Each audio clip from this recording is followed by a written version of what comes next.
ว้าวทุกคนพายุเข้าทุกคนน้ำของก็เลยขึ้นหลายมาพบน้องๆเพื่อนเนาะเป็น FC เพื่อนว่านี่ก็แม่นผู้บ่าวนี่แล้วก็ที่บอกเราทั้งเพจคนนี้นี่ผู้บ่าวลายทั้งเพจเนี่ยว่าแต่ผมมีผู้บ่าวเช้างามสิอายก้องอีหยังไปแล้วคนหนึ่งยังอีก2วันนี้เสียดายมื้อนี้คนบ่หลายทุกคน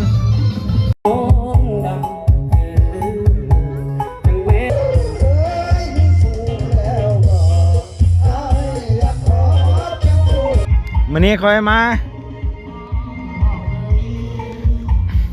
ตาดแกงกระเบาเนาะทุกคนเนาะ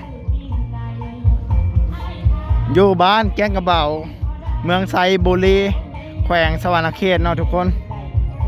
จุดนี้ก็เป็นจุดหนึ่งเนาะเป็นจุดท่องเที่ยวในช่วงสงกรานต์นี่ก็ถือว่าน่าจะเต็มเนาะผู้คนมาเที่ยวงานอยู่แกงกระเบาเนาะบรรยากาศมื้อนี้ก็มืดครึ้มฝนเนาะเพราะว่าฝนตกแน่น้อยนึงมื้อนี้นี่ก็จะแม่นวิวตาดแกงกระเบาเนาะไปแล้วไหม บรรยากาศเนาะทุกคนเนาะผู้คนก็พาครอบครัวมา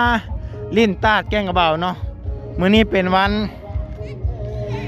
แม่ยิงเนาะทุกคนเนาะ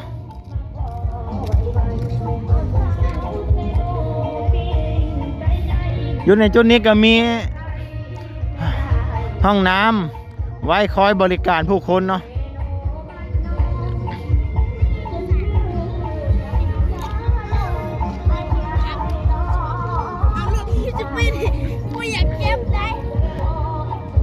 อยู่ในต้านนี่ก็จะมีห้านขายของกินหลายห้านเนาะห้านแต่ละห้านก็จะมีตู้ของไผ่ของมันเนาะเพื่อคอยบริการลูกค้าที่เข้ามาลิ้นตาดแกงกระเบาเนาะ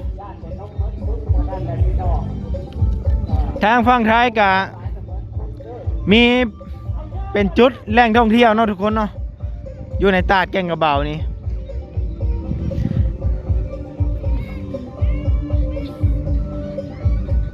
จังหวัดที่ตรงกันข้ามกับแกงกระเบานี่ก็จะแม่นมุกดาหารเนาะ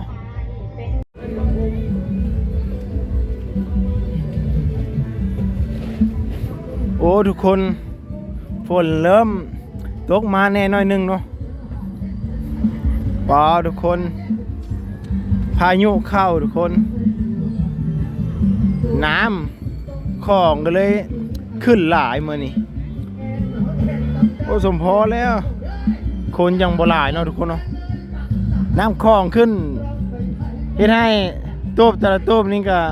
มันจะท่วมน้ำขึ้นเนาะต้องได้ยกตูบขึ้นอีกเพื่อจะบ่ให้มันถึงน้ำตลอดเวลาเนาะ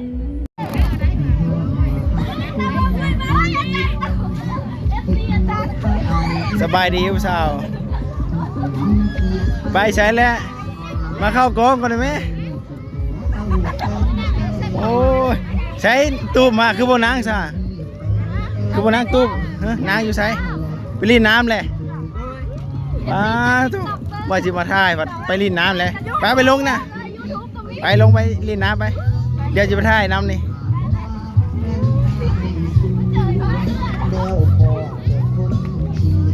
มาพบน้องๆเพื่อนเนาะ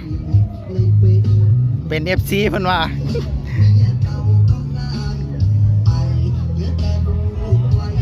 พอดีขึ้นไปเลาะเถอะทางเทิงแล้วก็ลงมาเลาะอีกเถอะหนึ่งเนาะทุกคนเนาะ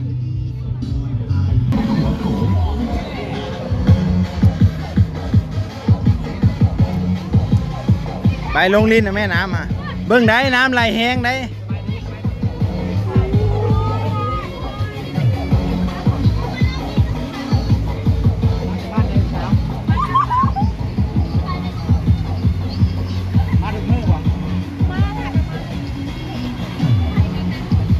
มาจากคนนี่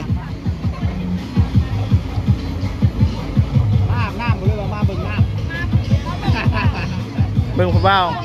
เห็นบ่นี่ก็แม่นผู้บ่าวนี่ เดี๋ยวก่อนสิบอกเราทั้งเพจก่อนเนี่ยนี่ผู้บ่าวหลายทั้งเพจเนี่ย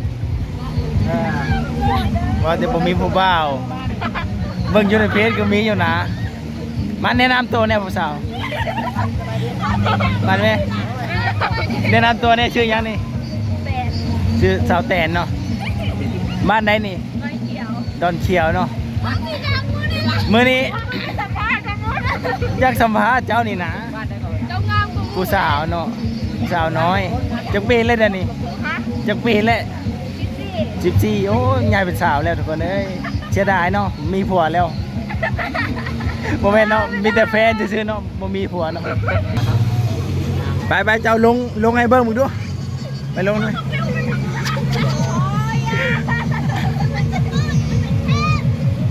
โอ้ถ้าพวกกันลงไปแล้วเนาะทุกคนเนาะโมยานหมดน้ำไหลแห้งได้เต้นแล้วทางน่ะ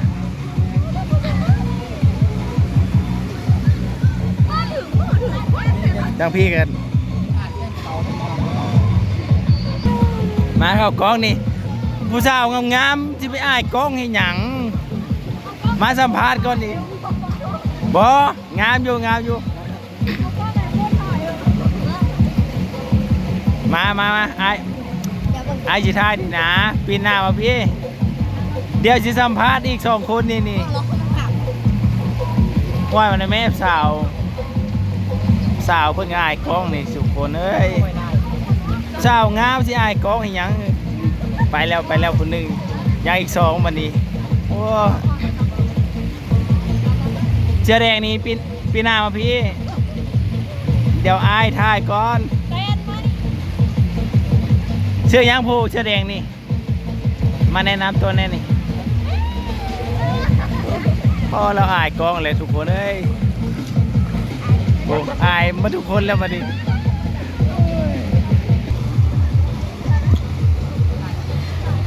วิวบรรยากาศตาดแกงกระเบาเนาะทุกคนเนาะมื้อนี้น้ำไหลแห้งเพราะว่าพายุเข้าฝนตกแน่นอนทุกคนเนาะแล้วก็ทางพุ่นมีตู้ก็คือตู้เทือกน้ำท่วมเนาะเพราะว่าน้ำคลองขึ้นเนาะทุกคนเนาะบรรยากาศตาดแกงกระเบาเมื่อนี้ถือว่ามืดฝนแน่น้อยนึง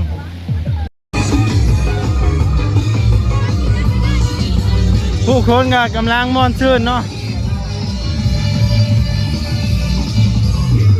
เสียดายมื้อนี้คนบ่หลายทุกคน